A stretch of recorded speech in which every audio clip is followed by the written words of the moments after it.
কথা বলবা নাকি আমার সাথে? আমি তো বলছি আমি ভালো হয়ে গেছি, শুধু মনটাই একটু আর কি নরম। মনটা একটু নরম, তাই না? শোন, তুই এইসব ডায়লগ বাজি আমার সাথে জারিস না রে। হ্যাঁ, তোর আমি খুব ভালো মতোই চিনছি। তুই জিন্দেগিতে ভালো হবি না। না আমি সত্যি বলতেছি আমি ভালো হয়ে গেছি। শোন, একটা কথা বলি, ঢেকি স্বর্গে গেলেও ধান বানে। আমি তো ঢেকি না। তুই তো ঢেকি না, তুই ঢেকির কারখানা। তো আপনি এখন করে রাখেন, আমি বিকালে বা সন্ধ্যা এসে নিয়ে গেলাম। ভাই আমার আগামী এক সপ্তাহ পর্যন্ত আমার হাতে প্রচন্ড কাজ, আমি পারবো না। আমি পাশে মতিন ভাইয়ের দোকান আছেন, আপনি ওখানে দিয়ে যান। কেন ভাই, এখন করলে সমস্যাটা কি? আপনি না ভাই, বাংলা কথা আপনি বুঝেন না। আমি ব্যস্ত আছি, আপনি দেখতে পাচ্ছেন আমি ব্যস্ত আছি। আমি বললাম এক সপ্তাহ ব্যস্ত, পাশে দোকানে যান।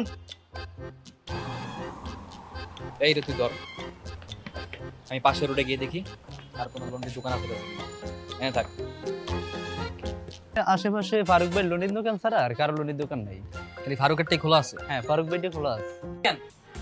হ্যাঁ, আর কাপড় কই?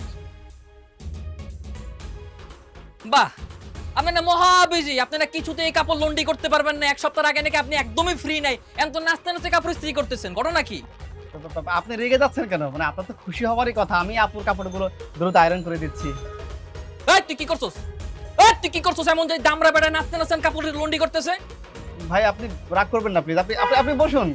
মানে মুনিয়াপা আমার পরিস্থিতি তো, তাই ভাবলাম আর কি কাপড়গুলো দ্রুত আয়রন করে দিই, এই আর কি।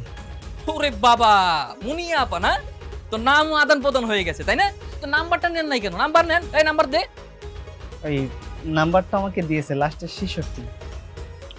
বাহ বাহ বাহ বাহ, অসাধারণ। হ্যাঁ, তোরে বলছিলাম না, দেখি স্বর্গে গেল ধান বানে। আরে আমি তো কিছুই করি নাই, আমি তো জাস্ট ওনাকে একটু রিকোয়েস্ট করেছি। এখন উনি যদি আসক্ত হয়ে যায় আমার কি দোষ? না না না, কোনো দোষ নেই, আমি জানি। এই যে ভাইয়া শুনুন, মুনিয়ার কাপড়, আপনার কাপড়, আর যদি পারেন আপনার পরিবারের সবার কাপড় আমার এখানে দিয়ে যাবেন। আর যদি না নিয়ে